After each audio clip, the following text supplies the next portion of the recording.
kami dari kelompok 3 kelas 12 P23 akan membuat video proyek kami akan mewawancarai salah satu guru di SMA Negeri 1 Bulan Batu tentang tema proyek kami yaitu berkebinekaan global.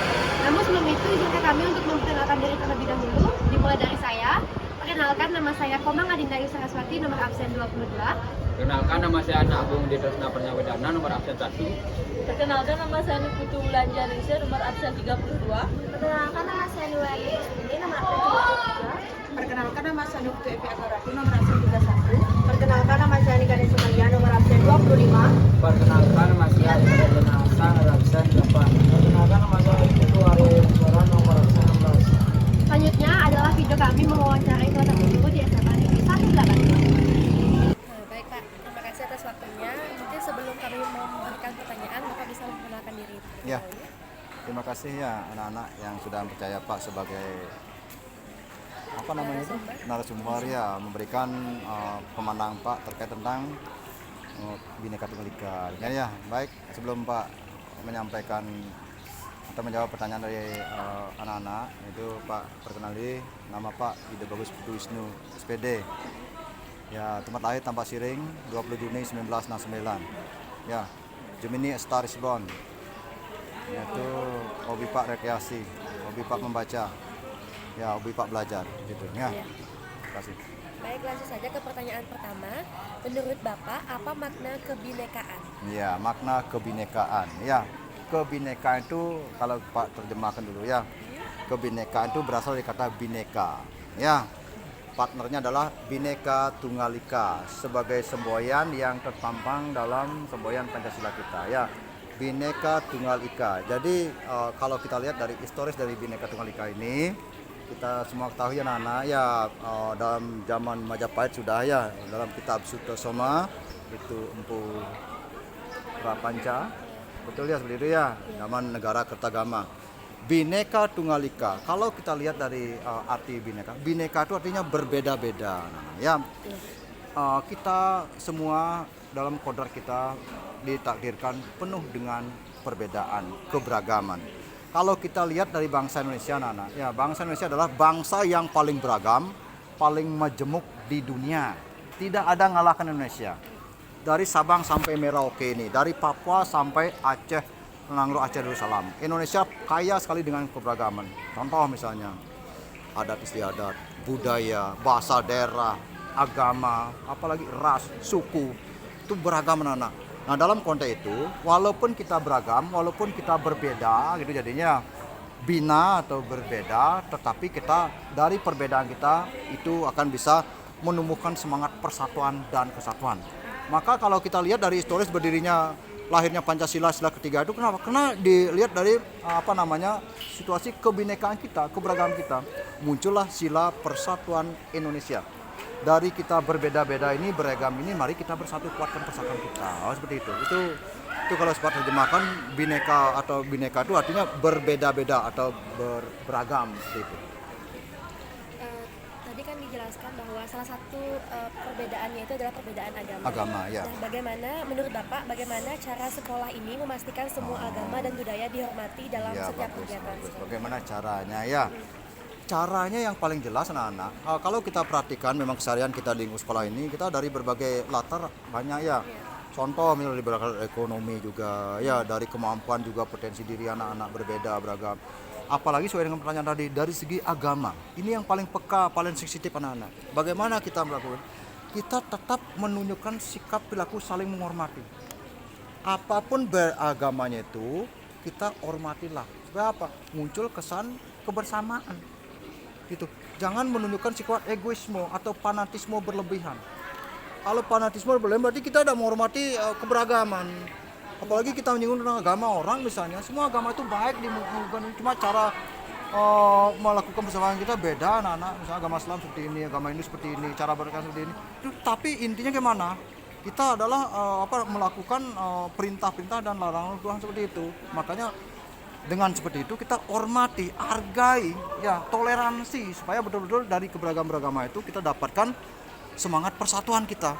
Kita nyaman ada sekolah. Coba misalnya di sekolah ini agama apa ada mungkin ya, setelah kita di kelas misalnya agama Kristen juga ada, agama Hindu basisnya gitu jadi agama Islam ada, agama Konghucu ada, apa lihat Buddha ada. Tapi ini kalau kita lihat di sekolah ini ada nggak kita mau memunculkan pertentangan tentang itu? Tidak ada anak-anak. Sebab artinya Pak Bangga sebagai guru pendiri Pancasila, anak-anak sudah menunjukkan sikap-sikap toleransi ya kepada teman-teman Anda yang di sekolah ini ada berbeda agama. Kita sudah hormati, kita perlakukan, kita begini. Kita menghormati agama orang lain, agama kita pasti akan dihormati anak. Kalau kita sudah bisa saling menghormati, apa terjadi? Persatuan. Kalau persatuan yang terjadi apa? Semangat belajar anak semakin tinggi. Semangat belajar semakin tinggi apa terjadi? Prestasi anak semakin bagus. Oh, itu jadi anak-anak. Karena kita ada sibuk ngurusin tentang keberagaman itu, tapi kita sibuk ngurusin tentang masa depan kita. Ya, seperti itu. Jadi dimanapun, bukan sekolah ini aja, di sekolah manapun anak-anak ya terdiri keberagaman. Maka perlakukan, tunjukkan dimanapun kita berada, sikap saling menghormati dan toleransi. Seperti itu. Selanjutnya, menurut Bapak, apa tantangan utama dalam menanamkan sikap saling menghormati di tengah keberagaman? Iya, tantangan yang paling jelas adalah seperti pertanyaan tadi, ya keberagaman misalnya agama, dari agama apa ada misalnya, ya ada lingkungan kita misalnya di sekolah kita ini. Tantangan yang paling besar itu apa? Jika masing-masing anak yang merasa beragam tersebut, berbeda agama tersebut mempunyai kelebihan atau menyanjung agama sendiri. Agama saya paling bagus. Saya tidak mau komunikasi jika tidak seagama dengan saya. Ini tantangan anak. Lalu inilah tugas-tugas kita sebagai insan sekolah. Pendekatan.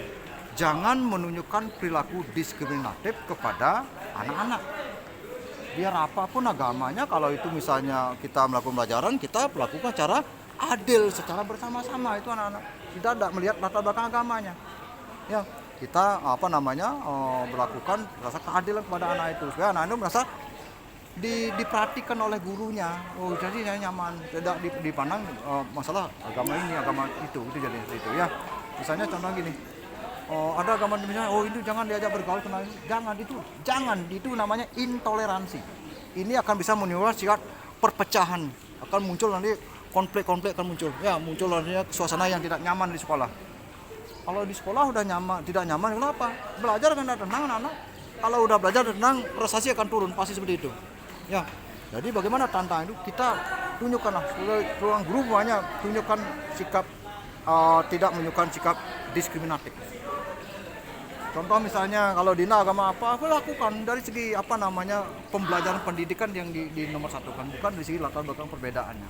Itu ya diberlakukan secara penuh kebersamaan dan rasa keadilan. Itu ya, itu yang perlu kita, anak-anak juga seperti itu. Kalau ketemu dengan teman yang beda agama misalnya, saya tidak mau, jangan seperti itu. Itu adalah egonya akan berlebihan anak. Kurangi sikap intoleransi. Oh, gitu itu anunya. Karena menghadapi sikap toleransi ini akan sulit kita anak-anak. Ya. Tapi syukurnya kita di sekolah kita ini pernah nggak terjadi konflik oleh anak-anak. Berarti artinya kita sudah bisa menghadapi tantangan dari segi agama atau perbedaan yang lainnya. Sehingga tetap di sekolah kita ini merasakan ada kenyamanan, semangat, disiplin dan seperti itu. Ya, saya seperti itu. Selanjutnya, bagaimana cara Bapak untuk mengajarkan nilai-nilai kebinekaan kepada siswa di kelas? Ya, mengajarkan kebinekaan juga. Ya, pendekatannya adalah mengajarnya mana? Ajak anak itu, Pak, misalnya kalau di kelas misalnya mengajak anak-anak tersebut, ayo kita menunjukkan rasa toleransi kepada kita semua. Karena memang manusia itu ditakdirkan penuh dengan keberagaman. Ya. Makanya kita kalau bicara tentang keberagaman, kita kait dengan materi bab 5 tentang gotong royong ini anak-anak. Pernah Pak sampaikan dalam pertanyaan, manusia Indonesia masa Pancasila disebut dengan monodualisme. Itu ya, mono itu monos, tunggal, sedangkan duo itu adalah lebih dari satu. Atau makanya lahirlah kata makhluk individu dan sekaligus makhluk sosial. Ya, seperti itu. Nah, karena konteksnya ini, karena kita sebagai makhluk individu itu penuh dengan keberagaman. Tidak ada orang sama anak-anak dari segi ciri fisik misalnya. Ada fisiknya sama, raut wajahnya ada. Tidak, walaupun ada mirip, tapi kepribadiannya beda. Itu artinya person, pribadi, tunggal gitu jadinya ya. Di kelas kita semua terdiri dari tunggal itu. Namanya ada Somalia, ada misalnya Adinda, ada ya itu seperti itu, nama itu pribadinya. Tetapi dalam konteks pribadi ini kita tidak akan bisa melangsungkan kehidupan itu tanpa manusia lain. Maka kita perlu berinteraksi. Anak perlu interaksi nggak dengan orang lain? Perlu ya. Setiap hari kita interaksi anak-anak. Seperti itu. Berarti kita komunikasi. Untuk apa kita? Memecahkan masalah. Tugas yang berat menjadi ringan jika kita ambil secara bersama-sama. Muncullah konsep gotong royong. Oh gitu anak-anak. Itu berinteraksi kita anak-anak. Makanya kalau apa cara Pak Anu ada, ayo kita berinteraksi secara maksimal di kelas. Jangan saling mencurigai. Nah itu jadinya kita harus bersikap fair play dengan teman. Oh makanya terbuka. Ya mana yang sifatnya pribadi, jangan dulu buka dengan teman gitu. Jadi kalau misalnya sifat ingin misalnya melakukan pekerjaan untuk meringankan beban, itu kita lakukan. Nah itu konteksnya adalah misal contoh melakukan bersihin di kelas misalnya bersama-sama. Ya ajak terlibat semuanya. Jadi artinya gimana? Berarti ini saya tanamkan kebinekaannya. Enggak memandang sana, walau agama apa, sukunya apa, dia terlibat dalam kegiatan seperti itu. Ya, dikontrol oleh ketua kelas dan wali kelasnya. Itu jadi apa nih? Pekerjaan misalnya okom kelas selesai, ya ayo cepat bisa selesaikan kelas. Itu kena dilakukan secara bersama. Ini yang perlu Pak tanamkan. Dari keberagaman tersebut, dari kebinekaan tersebut, kita tunjukkan kebersamaan. Mana caranya? Jangan saling ego dengan teman, jangan menunjukkan fanatisme berlebihan. Agama paling saya paling bagus, suku saya paling bagus. Kalau ini kita ada tanamkan, ada bentuk kata-kata akan terjadi seperti ini, muncullah pertentangan, perkonflik atau permusuhan, itu jadi seperti itu. Ya, tanam di sikap toleransi kita jaga dengan baik. Gitu, ya. Untuk terakhir mungkin Bapak mau menyampaikan pesan kepada siswa-siswi di SMA 1 Gula Batu untuk tetap menanamkan nilai-nilai kebinekaan. Ya, anak-anak semuanya, benar-benar anak-anak semuanya sudah kelas 12 ya, ini penting sekali. Jadi penanaman sikap kebinekaan itu tidak cukup hanya di sekolah saja. Jadi ya, dimanapun Anda berada, tolong tunjukkan seperti itu. Ya, artinya apa? Supaya dalam konteks keberagaman tersebut, dimanapun kita akan merasa harmonis dalam baik lingkungan keluarga misalnya. Ini perlu penanaman dari kebinekaan anak. Misalnya berhadap dengan karakter adik, misalnya kakak, misalnya orang tua, misalnya apa, kita saling menghargai itu jadi di keluarga. Apa jadi keharmonisan? Walaupun dalam konteks, walaupun di keluarga itu gennya sama, tetapi karakter dimunculkan penuh dengan keragaman anak. Pernah anak menghadapi adik misalnya karena apa dan sebagainya, itu contohnya gimana caranya? Itulah makanya pesan Pak, dimanapun Anda berada, tunjukkan sikap toleransi dan menghargai perbedaan. Kalau itu Anda lakukan, saya yakin ya gitu ya. Kalau sifat intoleransi Anda lakukan, pasti muncul pertentangan. Kalau toleransi akan muncul kebersamaan, persatuan. Ya seperti itu. Kebinekaan tersebut melahirkan persatuan. Ya, di mana ada keberagaman, di sana ada toleransi, di sana ada kebersamaan dan persatuan. Ya, silakan anak-anak semuanya pegang teguh semangat kebersamaan, semangat kekeluargaan untuk menciptakan persatuan dimanapun kita berada. Karena dengan bersatu kita akan menjadi kuat. Gitu ya, silakan. Terima kasih Pak. Baik, sekianlah video dari kami tadi tentang wawancara oleh salah satu guru di SMA Negeri 1 Gula Batu. Maka dari itu baiknya kita menteladani apa yang disampaikan pesan dan kesan oleh beliau. Sekian dari kami ucapkan terima kasih. Kami tutup dengan prambasan.